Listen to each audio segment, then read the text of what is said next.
senhoras e senhores, o Secretário de Estado para a Transição Digital, que nos vem falar da urgência que todos estes temas têm no contexto em que nos encontramos. Recebam comigo André de Aragão Azevedo. Sr. Secretário. Muito bom dia, muito obrigado Filomena por esta entrada. Queria naturalmente começar por desejar o maior sucesso neste evento, agradecer o convite para estar nesta abertura. É um evento que me toca particularmente, uma vez que eu estive diretamente envolvido naquilo que foi a primeira edição, a concepção deste evento, e é de facto gratificante, ao fim de 3 edições, ver a dimensão, a escala que este evento ganhou, que neste momento se pode chamar de um verdadeiro movimento, todo um ecossistema de empresas que se juntaram para criar, de facto, uma agenda digital de transformação do nosso país. O objetivo deste evento é basicamente pensar e desenhar o futuro do nosso país, que se quer naturalmente mais digital. E esse é também o desafio com que na Secretaria de Estado para a Transição Digital nos deparamos diariamente. E por isso também desenhámos aquilo que chamamos de Plano de Ação para a Transição Digital. Pretende, naturalmente, criar aquilo que são os 3 eixos estratégicos ou materializar os 3 eixos estratégicos da Agenda Digital Nacional. Mas, infelizmente, tivemos um facto novo que nos assaltou durante o ano de 2020, que se chama crise pandémica Covid-19 e que veio, de facto, introduzir aqui mudanças muito conjunturais naquilo que é o nosso dia-a-dia, obrigando-nos a este formato diferente de evento, muito mais virtual, mas também deixando algum legado estrutural que acredito que vai, de facto, mudar para sempre aquilo que é a forma de trabalharmos, a forma de convivermos, a forma de nos relacionarmos e de comunicarmos. Destacaria 3 temas naquilo que serão os grandes desafios e aquilo que eu consideraria que veio naturalmente para ficar. O tema do teletrabalho, o tema da educação digital e, naturalmente, também o tema da economia das empresas. A realidade, quando pensamos em teletrabalho, é que estamos a lidar com, obviamente, um novo normal. Nenhum de nós estava a contar há um ano atrás, quando fizemos o último Building the Future, ninguém estava a contar ter de facto que estar a trabalhar a partir de casa. Nós temos hoje, literalmente, 10 milhões de escritórios. E é de facto muito interessante pensarmos que aquilo que era o nosso conceito, toda a nossa rotina, se alterou significativamente, mudando o conceito de escritório, mudando o conceito daquilo que nós chamamos uma empresa em 2021. Isto significa também uma lógica muito diferente quando pensamos o que é hoje um posto de trabalho. Como me dizia um investidor estrangeiro, há uma semana atrás, quando eu questionei sobre aquilo que era a localização dos seus escritórios em Portugal, o que ele me disse foi: só preciso de 2 requisitos. Internet, segundo, acesso à eletricidade. Estes 2 requisitos permitem-nos, de facto, trabalhar a partir de qualquer local e a partir de qualquer ponto do nosso país. Existe também, a propósito de teletrabalho, aquilo que eu chamaria de uma convergência histórica. Na realidade, e pela primeira vez, empregados e empresários estão de acordo na necessidade, na importância de nós adotarmos, de facto, ferramentas de teletrabalho. Pelo menos metade dos empregados, metade dos empresários considera que o novo normal passará por 2 a 3 dias por semana trabalhar em regime de teletrabalho. Ao nível da educação, acho que é mais ou menos consensual para todos que este é, porventura, o mais importante e mais eficaz elevador social que temos e que está hoje muito potenciado pelo digital. E se tudo é digital, naturalmente que a estratégia para a educação também não pode ser indiferente a este novo contexto digital. A escola não pode viver à margem daquilo que é a experiência que todos nós, sejam alunos, professores ou toda a comunidade escolar, têm fora do contexto da escola. É que o próprio conceito, o próprio perímetro de escola se alterou. Neste momento, aprendemos e ensinamos em qualquer local e, portanto, não faz sentido restringirmos o processo de aprendizagem àquilo que é acerca da vedação da escola. Na realidade, quisemos desenvolver e, por isso, no plano de ação, identificámos como medida emblemática número 1 a ideia de uma escola mais digital que assenta num conceito de posto de trabalho móvel, em que qualquer aluno, qualquer professor pode ensinar a partir de qualquer lugar, resolvendo problemas que são de base conjuntural, como o que temos que enfrentar agora, em que temos, de facto, os nossos alunos confinados em casa, mas também replicando no contexto escolar aquilo que é, na realidade, o dia-a-dia das empresas. Destacaria também uma ideia nova que surge no contexto da educação e que é um desafio dos nossos dias. É a ideia de que a passagem de conhecimento entre professores e alunos deixou de ter um único sentido. Na realidade, o advento da internet e do digital veio criar uma autonomização dos jovens naquilo que é o seu próprio acesso à informação, a capacidade de eles próprios de adquirirem conhecimento sem necessidade de ser intermediado pelo professor. Há aqui uma noção de, como diria a Filomena, personal empowerment, para utilizar aqui um jargão técnico mais de base inglesa. E, portanto, é positivo que cada um de nós possa decidir individualmente aquilo que quer aprender, aquilo que quer conhecer, mas naturalmente que há também riscos nesta desintermediação. Há, nomeadamente, um risco de, se o que eu aprendo é apenas de acordo com o meu critério pessoal e com a minha escolha, há aqui um risco de afunilamento do conhecimento que deve ser combatido, estimulando-se aquilo que é o confronto de ideias, o acesso a mais fontes de informação verdadeiramente fidedignas e independentes. Na realidade, os chamados Zillennials têm hoje mais conhecimento e mais poder tecnológico do que qualquer outra geração que os antecedeu. E, portanto, o problema agora é que quando a zona de conforto passa a ser o digital, o desafio naturalmente é outro, é como é que vamos interagir social e emocionalmente. E esta pode ser também uma explicação para o facto de ser tão valorizado o hiperrealismo, a realidade aumentada e virtual, que nos permite criar uma realidade quase paralela em que o risco da realidade física, aquilo que é a perda de controle inerente ao direto, como o que está a acontecer agora aqui, deixa de acontecer.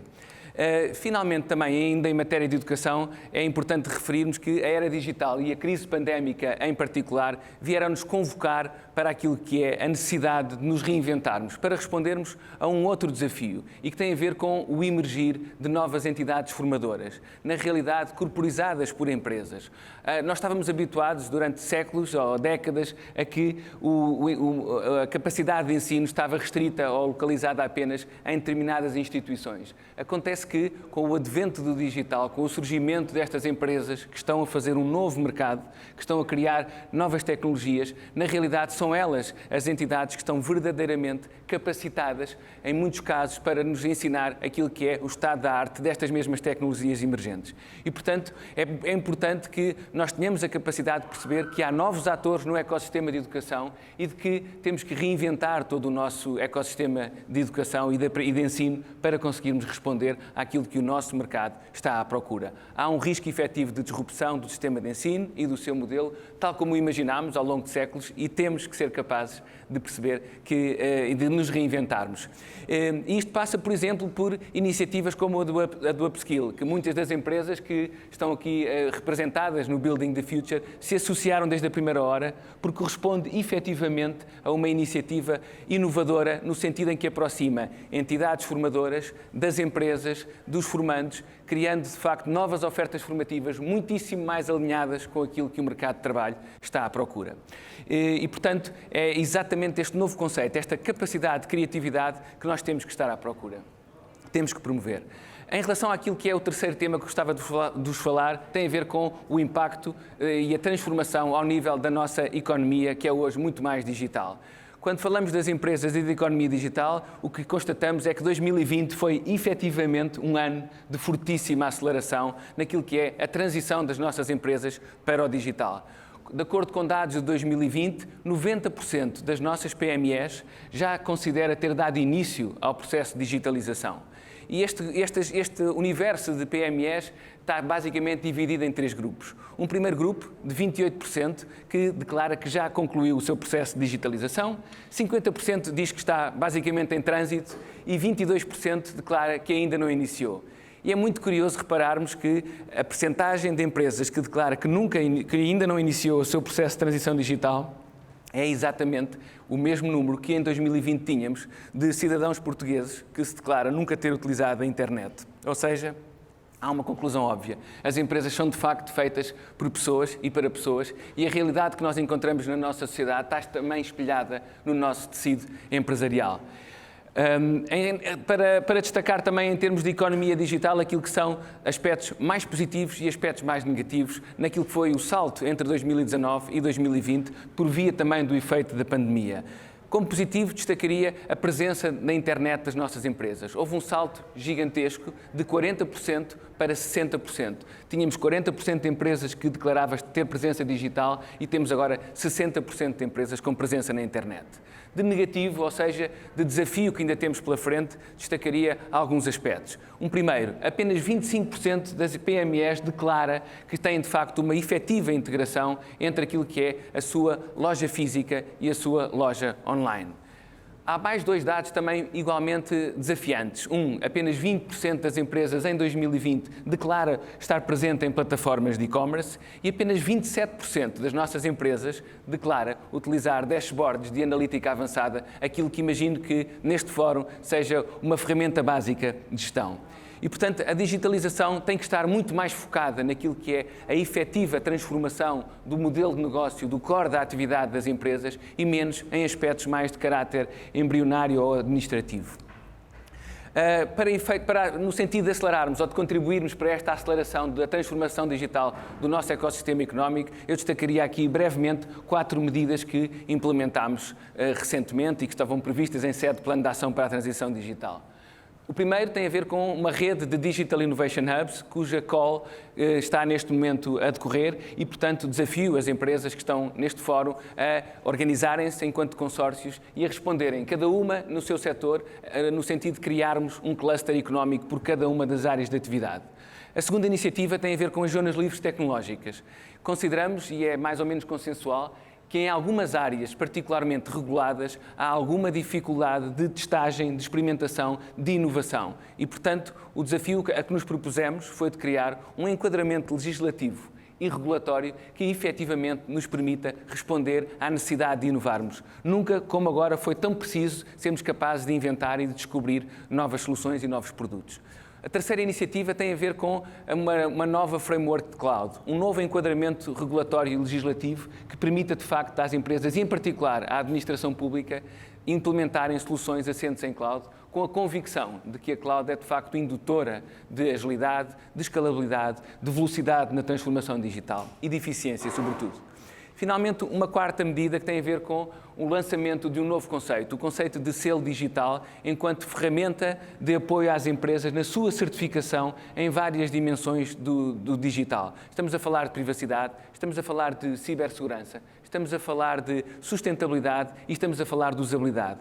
Em cada uma destas 4 dimensões haverá um selo específico em colaboração com as entidades competentes. Ou seja, estamos, de facto, a necessitar de um ciclo ainda mais acelerado de transição digital e aqui também o desafio que lanço tem a ver com aquilo que são os incentivos que o próprio Estado e a União Europeia estão a lançar em termos de apoios à transição digital. Estamos, de facto, ao longo deste ano iremos receber aquela que será a primeira tranche de um pacote de apoio à transição da nossa economia, à recuperação e à resiliência da nossa economia e precisamos também de repensar, de ser criativos naquilo que é a forma como concebemos este tipo de apoios. A ideia é que estimulemos um pagamento contra um efetivo aumento de resultados. Ao contrário do que seria habitual, em que basicamente era muito procedimental, queremos de facto estimular o financiamento contra resultados e, portanto, o desafio que vos lanço para esta audiência é que nos ajudem na criação de um modelo de incentivo que se torne verdadeiramente autossustentável. Muito rapidamente e quase a terminar, queria apenas fazer um momento de balanço daquilo que foi o Plano de Ação para a Transição Digital que apresentámos há 9 meses atrás, formalmente, exatamente antes de começar esta crise pandémica. E o objetivo ambicioso de cumprir, no essencial, as 12 medidas do Plano de Ação para a Transição Digital é que ele esteja cumprido, no essencial, até ao final de 2021. Naturalmente que algumas daquelas medidas têm uma execução plurianual, mas acreditamos que as 12 medidas emblemáticas estarão com um grau de cumprimento muito elevado em final de 2021. Portanto, concluímos, e a conclusão óbvia de tudo isto é, no fundo, de que o desafio da transição digital não é sobre tecnologia, é muito mais sobre pessoas. Há um historiador conhecido, Georges Duby, que é especialista em Idade Média e em História das Mentalidades, que ao focar-se naquilo que é a avaliação diacrónica dos processos históricos, conclui que o maior desafio é, de facto, mudar a mente humana naquilo que são as convicções mais profundas, os seus receios e, naturalmente, a cultura de um povo. E é com eventos como este, como o Building the Future, que nós estamos, de facto, a transformar, a criar uma nova cultura da nossa sociedade, no fundo a eliminar receios e bloqueios e a criar um novo contexto mais propício à digitalização. Convido-vos a ver um breve vídeo que fala-nos de uma Europa, de um Portugal e de uma Lisboa do século XVI e vamos perceber a similitude com o momento que atravessamos.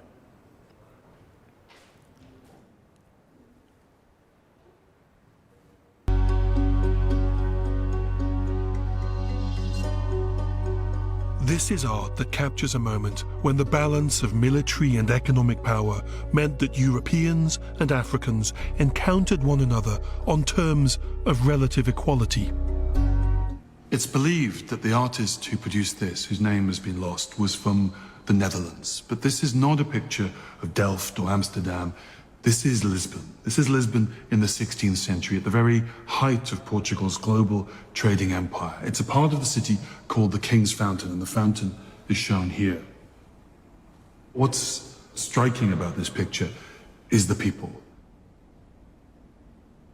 Lisbon, in this painting, looks more like a 21st century capital, because as Portugal's trading empire expanded around the world, people from across that empire came to Lisbon, and it's a snapshot of a world that we've forgotten about. Lisbon at the center of a global empire, Lisbon at the center of the first age of globalization. Lisbon at the center of a globalization. Lisbon at the center of a global empire. Esta é a lição que o vídeo nos quer mostrar e que, no contexto daquilo que eram os descobrimentos portugueses do século XVI, Portugal e Lisboa ganharam uma nova centralidade. Penso que podemos extrair algumas conclusões muito interessantes a propósito deste vídeo. A primeira é de que estamos, de facto, perante uma segunda globalização, depois de uma primeira que ocorre com os descobrimentos, promovida pelos portugueses, muito alicerçada em conhecimento científico e na capacidade de inovarmos e em arriscar. Um segundo, de que neste novo mundo, neste mundo mais digital, de facto, não existe o conceito de periferia. Temos uma nova oportunidade para um país como Portugal de nos reposicionarmos centralmente.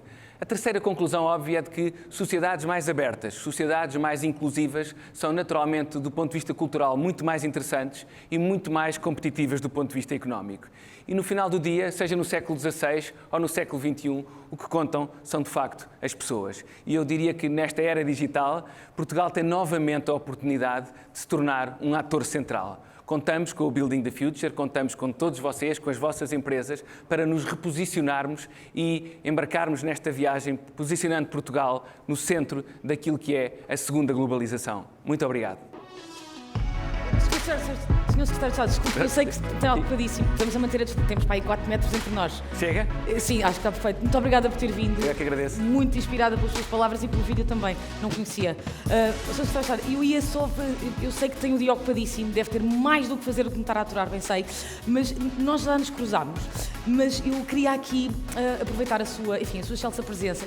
By the way, eu sei, deixe-me só desinfetar o ar para o Sr. Secretário de Estado não estar aqui a respirar o mesmo ar que eu. Ok? Isto é o meu ar já desinfetado que está a chegar assim. Já estou a sentir. Não é espetacular isto? Isto é uma coisa incrível. Building the future, senhoras e senhores. Mas o que eu lhe queria propor é, se aceitar, demora 1 minuto, prometo. Aceito. Queria muito fazer isto há muito tempo e, basicamente, se temos aqui um secretário de Estado, podemos aproveitar para tirar algumas temas no momento que eu intitulei, não sei se gosta, mas repare, é um momento, chama-se assim, vai acontecer aqui alguma coisa. Tira temas de assuntos que não interessam grande coisa, mas que têm grande interesse para mim, com o secretário de Estado da Transição Digital. Vamos a isto! Muito obrigada, Francisco. Olha por aí, olha. Parece 5 para a meia-noite. São saudades. Sempre sonhei estar naquele 5 para a meia-noite. Não é? É uma versão, é a marca branca. Vamos por as coisas assim. Sr. Secretário, tenho algumas perguntas simples para fazer, mas que achei que faziam sentido. A primeira é simples. Será que nos consegue dizer quem é o secretário de Estado mais porreiro do governo português? Mais porreiro do governo português? Não está à espera que eu lhe diga que sou eu. Era tão maravilhoso! Espero que não. Isto faz-me lembrar aquelas situações da escola em que nós tínhamos que eleger o delegado e que a pessoa ficava sempre um bocadinho hesitante. É verdade. Será que eu vou votar em mim próprio? É verdade. Honestamente, não vou votar em mim próprio.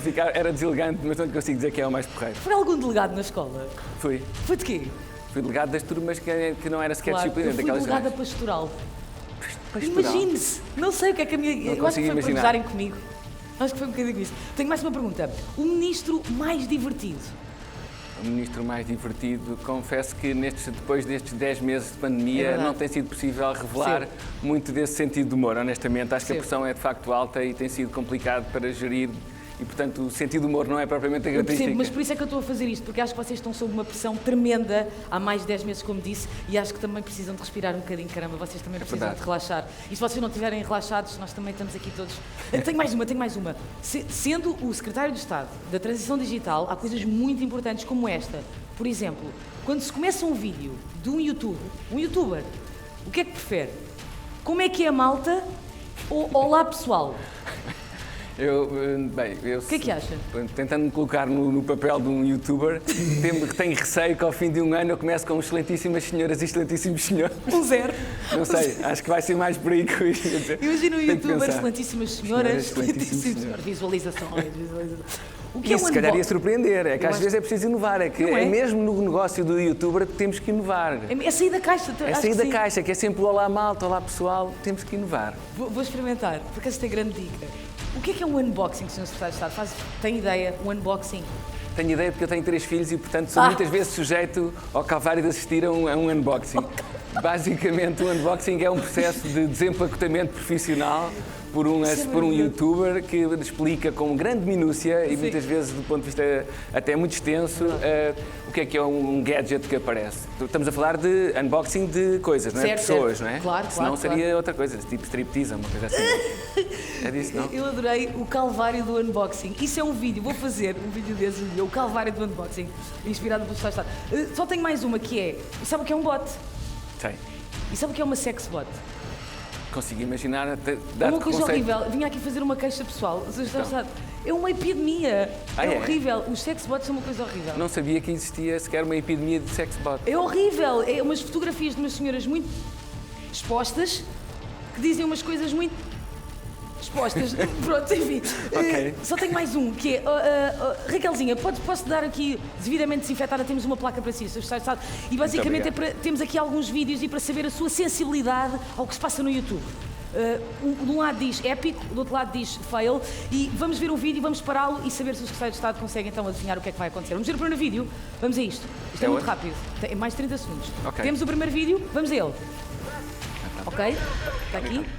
Uma pessoa... parou! Uma pessoa numa bicicleta com uma rampa à frente. O que é que acha que vai acontecer? Isto vai ser épico ou vai ser um fail descomunal? Atendendo ao uniforme que a senhora está a utilizar, temo que ela não esteja preparada para este desafio. Acha que é fail? Acho que vai ser um fail Temo que não esteja preparada para este desafio, é a melhor resposta. Vamos então confirmar se isto vai ser épico ou se não vai correr bem. Vamos ver. Realmente. Como se previa, ela não estava preparada. Mas eu acho que tem razão. Eu acho que foi o equipamento que prejudicou. O equipamento prejudicou muito a senhora. Foi. Temos mais um, só mais um. Até agora 1-0, 2-0 na verdade para o Sr. Secretário de Estado. Vamos ver o segundo. Ok, calma. Temos aqui um senhor. Ok. E. Parou! O que é que acha que vai acontecer? Isto vai ser épico? Acho que vai ser épico. Vai ser épico. Este vai ser épico. Acha que vai ser épico? Quero acreditar que sim. Acho que este está melhor preparado, está com ar, tudo o ambiente está mais profissional. É verdade. Quer dizer, acho que vai ser épico de qualquer forma, porque corra bem ou corra mal vai ser épico. Eu acho que corra bem ou corra mal vai ficar com uma tremenda enxaqueca. Mas vamos ver. Vamos ver o que é que vai acontecer. Épico, foi épico. Espetacular. E é Alan que rebora. Temos só mais um para tirar teimas. 3-0. 3-0. Mais um para tirar teimas, é o último. Ok, temos um campo de basquete, um homem com umas luvas gigantescas a tentar acertar. Isto vai ser épico. Ou isto vai ser um fail monstruoso? Não, vai ser épico. Vai ser épico? Vai ser épico. Não? É que se acertar, eu vou a secos. Ok. É capote. Vamos ver? Isso é uma dica? Não sei. Absolutamente. Tenho. Vamos então ver o que é que vai acontecer aqui. Épico, senhoras e senhores, o Secretário de Estado da Transição Digital. André, muito obrigada pela sua gentileza e fair play. Podemos aplaudir? Uma pessoa que está aqui pode aplaudir. Obrigada, Chico. Muito obrigada, Sr. Secretário. Obrigadíssimo mais uma vez. Generosidade e fair play, senhoras e senhores.